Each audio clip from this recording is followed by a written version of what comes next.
O sonho americano sempre foi apenas um pesadelo disfarçado. Por décadas, isso significava um emprego estável, uma casa de 2 quartos com uma cerca branca e os clássicos 2 filhos e meio. Talvez uma poupança para a faculdade guardada, mas esse sonho ainda existe? Hoje, salários estagnaram e dívidas são esmagadoras. A própria base da economia está rachando sob nossos pés. Então, o que acontece agora?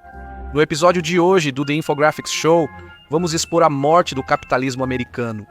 Capitalismo é um termo popular que você já deve ter ouvido muitas vezes. É um conceito que é ao mesmo tempo simples e complicado. Dependendo de quem você perguntar, as primeiras versões do capitalismo surgiram séculos antes mesmo dos Estados Unidos existirem. O cerne do capitalismo é a ideia de que ele é um meio de produção. É um termo amplo para infraestrutura, equipamentos, recursos e mão de obra usados na produção de bens ou serviços. Isso pode ser propriedade privada de quem não participa ativamente, e os recursos da venda desses bens e serviços podem ser reinvestidos para ampliar e, teoricamente, melhorar o processo. O nome desses recursos é capital, daí o termo capitalismo. Vamos supor que você seja um sapateiro, alguém que faz sapatos para viver. Para vender botas de couro bonitas, compre ou cure o couro você mesmo. Você desenha o sapato, corta o couro na oficina, monta tudo e tem um par de botas para vender. Defina o preço dessas botas, considerando o custo dos materiais, o tempo de produção e seu conhecimento acumulado. Com sorte, você pode ganhar o suficiente com esses sapatos para se sustentar e sustentar sua família. Os capitalistas pensam além disso. Um artesão habilidoso pode fazer uma bela bota, mas isso exige tempo. E se quiser expandir, o capitalista pode ter dinheiro de família, lucros de outro setor ou empréstimos de ricos. Com o dinheiro, ele compra uma fábrica e contrata funcionários. Em vez de uma pessoa habilidosa que faz um sapato inteiro, você contrata uma pessoa para desenhar o sapato, outra para cortar o couro, outra para costurar tudo junto. Ninguém precisa das habilidades ao entrar, pois cada trabalho é fácil de treinar. Com uma linha de trabalhadores especializados, eles fabricam e vendem as botas mais rápido, oferecendo mais opções ao público. Em teoria, isso também pode proporcionar uma vida mais estável para os trabalhadores. Eles não precisam se preocupar em vender aos clientes ou obter matérias-primas dos fornecedores. A única coisa que eles precisam fazer é repetir a sua pequena parte, de novo e de novo. Cada pessoa no processo ganha menos que o sapateiro, e não é só pelo custo extra do sistema maior. O capitalista que criou tudo isso também quer sua parte pelo investimento. Se forem muito gananciosos, podem fazer até 3 coisas: pagar salários horríveis aos trabalhadores, economizar na produção ou cobrar do consumidor um preço muito mais alto do que as botas realmente valem. O capitalismo, em teoria, possui um mecanismo para evitar isso: a concorrência. Em um mundo capitalista ideal, não existe apenas uma única pessoa comandando um negócio industrializado de sapateiro. Pode haver um grande número de empresas fazendo isso, e elas estão competindo tanto por participação de mercado, quanto pelos melhores talentos para o seu trabalho. Se os sapatos estiverem com preço elevado ou a qualidade for ruim, o cliente pode ir a outro lugar que venda sapatos de melhor qualidade por um preço menor. Se as condições de trabalho e o salário forem ruins, funcionários podem ir para concorrentes, causando o colapso das linhas de produção. Esse é o livre mercado, conceito central do capitalismo em ação. Adam Smith, pai do capitalismo, definiu o sistema como uma forma de transformar o egoísmo em algo útil. Empregadores querem manter clientes e funcionários, por isso buscam preços e salários justos e competitivos. Em nenhum lugar o capitalismo prosperou tanto quanto nos Estados Unidos. Em 1905, Max Weber lançou A Ética Protestante e o Espírito do Capitalismo. Ele afirmou que as raízes protestantes dos Estados Unidos da América foram fundamentais para o sistema se firmar. Um país que sempre rejeitou a monarquia tornou-se ideal para o capitalismo florescer. E com o passar dos séculos, enquanto os países europeus continuavam se sabotando em guerras mesquinhas, os Estados Unidos viram seu setor industrial crescer cada vez mais. Após a Primeira Guerra Mundial, os Estados Unidos se tornaram uma potência capitalista global. Isso marcou o surgimento de grandes ícones da indústria americana, como AT&T, Levi's, Coca-Cola e Ford. A primeira empresa a fabricar carros acessíveis em massa, o crescimento sem precedentes da Ford, veio do mesmo método de linha de produção que descrevemos anteriormente, com nosso exemplo hipotético de fábrica de sapatos. Não só os fabricantes prosperaram nos Estados Unidos da América após a Grande Depressão. Falaremos mais adiante. Também foi a outra parte fundamental do capitalismo, os consumidores. Após a Segunda Guerra Mundial, mulheres ingressaram no mercado de trabalho, ampliando a força de trabalho e o número de pessoas com renda. A economia em expansão após a guerra criou uma classe média forte e mais dinheiro para gastar. Enquanto isso, grande parte do mundo ainda se recuperava de bombardeios, invasões, ocupações e genocídios.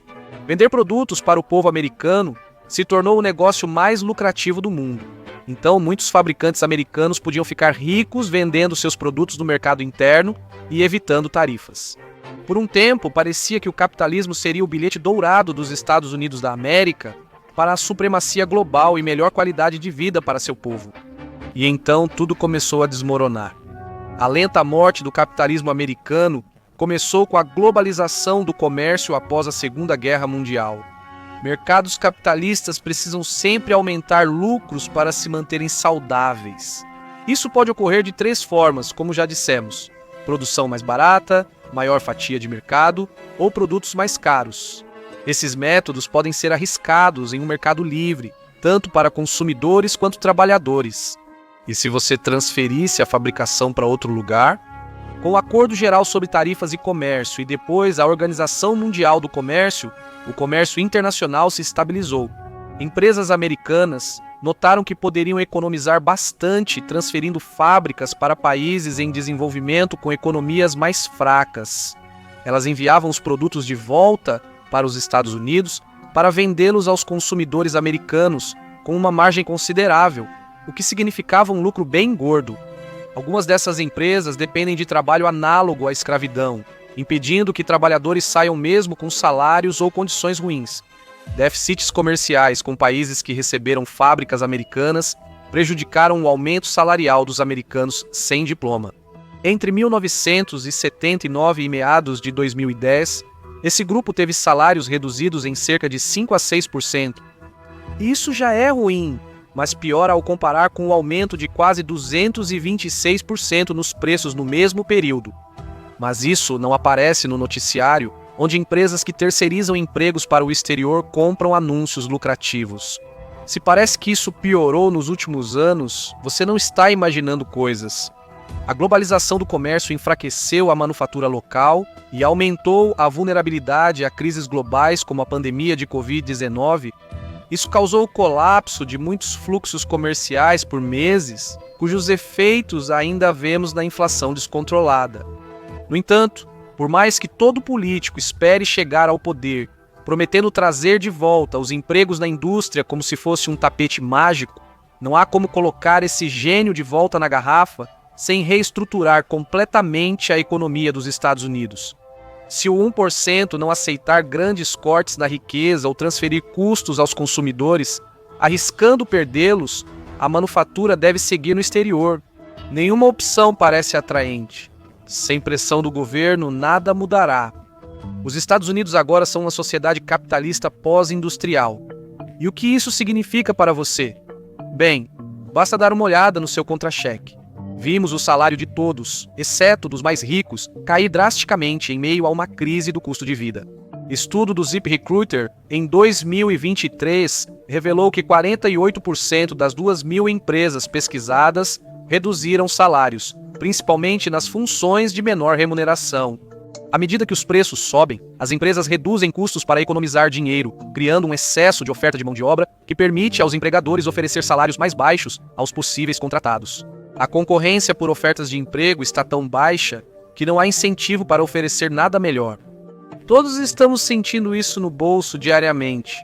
Uma pesquisa da CBS descobriu que 2 em cada 3 americanos estão estressados com suas finanças. Estamos muito invejosos desse terceiro americano. E ainda é melhor que os 3 em cada 4 americanos que dizem que sua renda não acompanhou a inflação. Muitos americanos estão tendo que trabalhar em vários empregos apenas para conseguir pagar as contas, sem nenhuma esperança de sair da sua faixa econômica. Para o americano médio, há também o peso da dívida do consumidor pendurado em seu pescoço.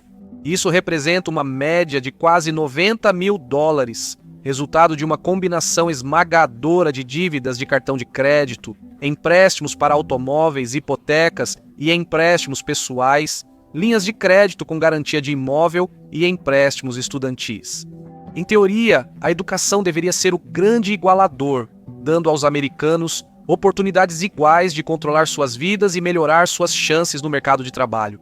Mas como isso seria possível se a profissão de professor está cada vez mais hostil para novos profissionais? Mesmo com tentativas de aumento, professores de muitos estados ganham hoje 5% menos descontando a inflação do que há 10 anos. Para as pessoas da classe média que está desaparecendo rapidamente, alguns dos mercados tradicionais do sucesso capitalista agora parecem completamente fora de alcance. E qual seria um exemplo melhor disso do que a casa própria? Em 2024, só 24% das vendas de imóveis foram para compradores de primeira viagem. Isso é uma queda de 50% em relação a 2010. Hoje em dia, a idade média de um comprador de imóvel pela primeira vez é de 38 anos, 10 anos acima da média histórica para a compra de imóveis. Em março de 2025, só uma em cada 5 casas era acessível para quem ganhava 75 mil dólares por ano. Quem ganha cerca de 50 mil dólares pode pagar apenas 8,7% dos imóveis anunciados, queda de 9,4% em relação a 2024. Ser forçado a ser um eterno inquilino já é ruim, mas uma possibilidade ainda pior cresce cada vez mais. Desde 2024, o número de pessoas em situação de rua nos Estados Unidos da América cresceu 18%. Isso representa cerca de 771 mil pessoas, quase 1 milhão de americanos sem teto. 150 mil são crianças. O Departamento de Habitação e Desenvolvimento Urbano dos Estados Unidos da América, que realizou os relatórios sobre esses assuntos, disse que esses são os piores números que eles já viram. Se essas tendências continuarem, isso significa que um dos princípios mais básicos do sonho americano, a casa com a cerca branca, vai se tornar completamente inalcançável para a maioria dos americanos. A única maneira de eles conseguirem experimentar isso será, na verdade, apenas em seus sonhos. Mas e quanto aos 2,5 filhos? Nessa forma moderna de capitalismo americano, suas chances também não parecem boas. Cerca de 10 milhões de crianças estão em creches nos Estados Unidos da América, com custo médio de quase $1.000 mensais por criança. E isso é no lado barato, na Califórnia chega a quase $2.000 por mês. E isso sem contar os custos de alimentação, roupas e lazer que aumentam conforme eles crescem.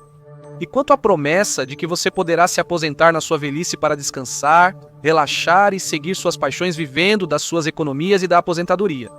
Lamentamos informar que essa janela também está se fechando. 11 milhões de americanos, 1 em cada 5 pessoas com mais de 65 anos, ainda estão trabalhando sem outra saída além do túmulo à vista. Metade das mulheres e 47% dos homens de 55 a 66 anos não possuem poupança para a aposentadoria. Enquanto isso, 90 jatos privados foram ao segundo casamento de Jeff Bezos.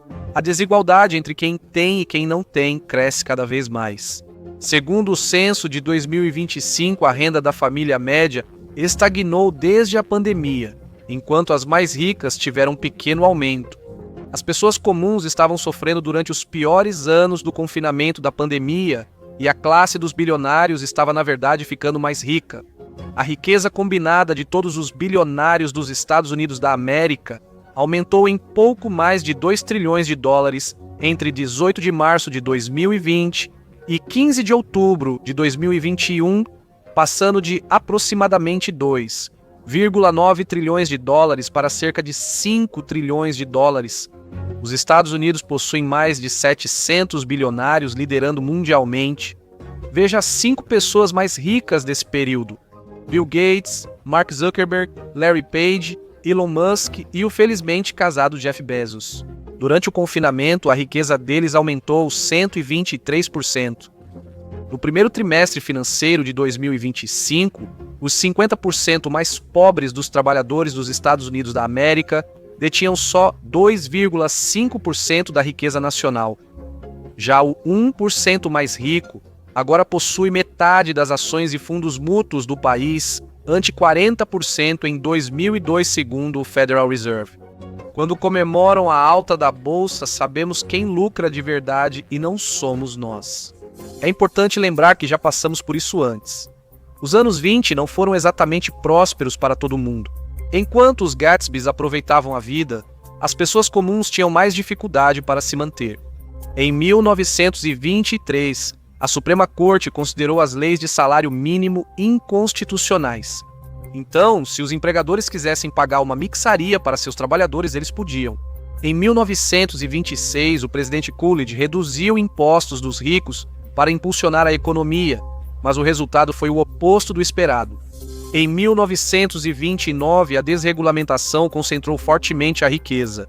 Apenas 0,1% da população detinha 34% da riqueza do país, o mesmo que os 42% mais pobres juntos. Em um país com mais de 100 milhões de habitantes, só 200 empresas controlavam metade da riqueza corporativa. Os lucros corporativos subiram cerca de 62% na década, mas esse ganho não alcançou a população. Em outubro de 1929, a economia dos Estados Unidos da América colapsou, e isso ainda não descreve totalmente o ocorrido. O colapso do mercado de ações e do sistema bancário dos Estados Unidos da América foi causado principalmente por miopia e ganância. As empresas pagavam salários péssimos aos seus trabalhadores para produzir uma enorme quantidade de produtos e bens industriais. Como todos recebiam salários ruins, ninguém tinha poder de compra. Assim, não havia quem comprasse o excesso de produtos dessas empresas. Havia excesso de produtos superfaturados em todos os setores, da agricultura ao consumo.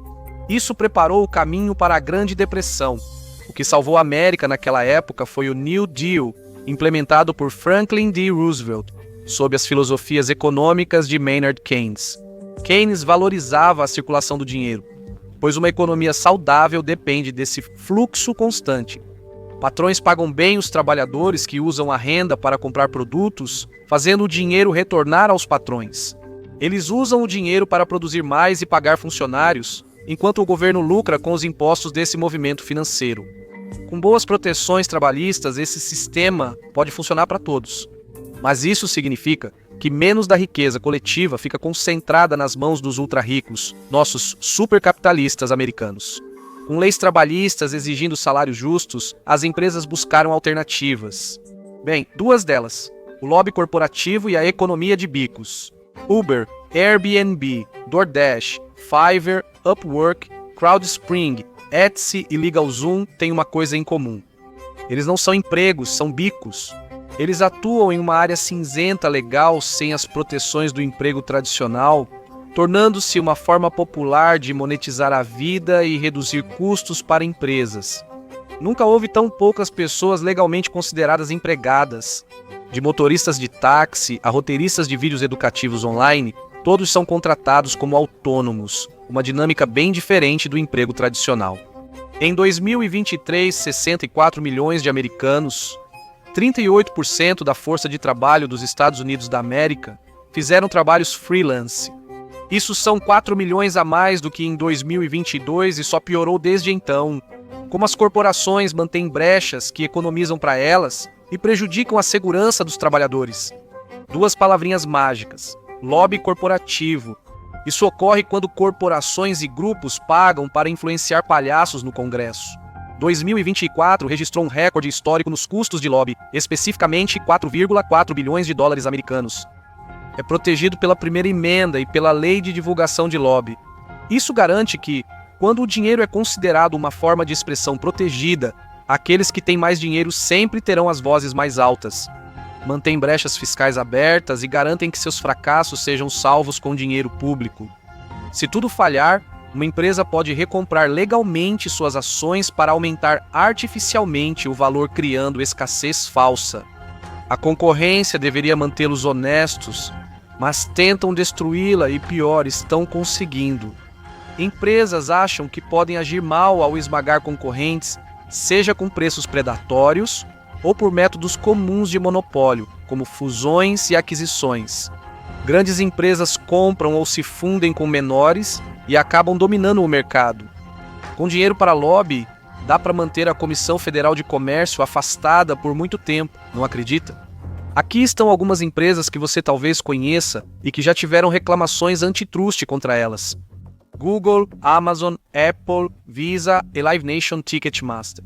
É desnecessário dizer que isso é péssimo para os consumidores e trabalhadores, mas a situação não está melhorando. Hoje, tecnologias como a inteligência artificial, nas quais essas empresas mais investem, podem piorar ainda mais nossas vidas. Mas o que acontece depois? Será que as coisas vão chegar a um ponto de ruptura em que todos nós coletivamente vamos dizer: chega, basta, derrubar o sistema como ele é e trabalhar para construir algo melhor? Será que estamos só no meio de uma sequência que levará a algo pior? Para a classe média e trabalhadora, a situação parece apocalíptica. Sem reforma ou revolução, todos aqueles números assustadores que você ouviu só vão piorar. Salários, empregos, moradia, dívidas e pessoas em situação de rua. Os monopólios estão consolidando riqueza e poder como nunca antes. Eles praticam um capitalismo de compadrio que faz do governo seu cão de estimação, levando a um tecno-feudalismo onde as liberdades e a riqueza individual desmoronam. De qualquer forma, com o rumo do capitalismo americano, todos sentiremos as consequências. Você pode estar vendo o fim do capitalismo, mas não é a primeira vez que o país chega ao limite. Veja a tarifa que destruiu a economia americana em semanas e como tudo já colapsou antes, ou clique neste vídeo.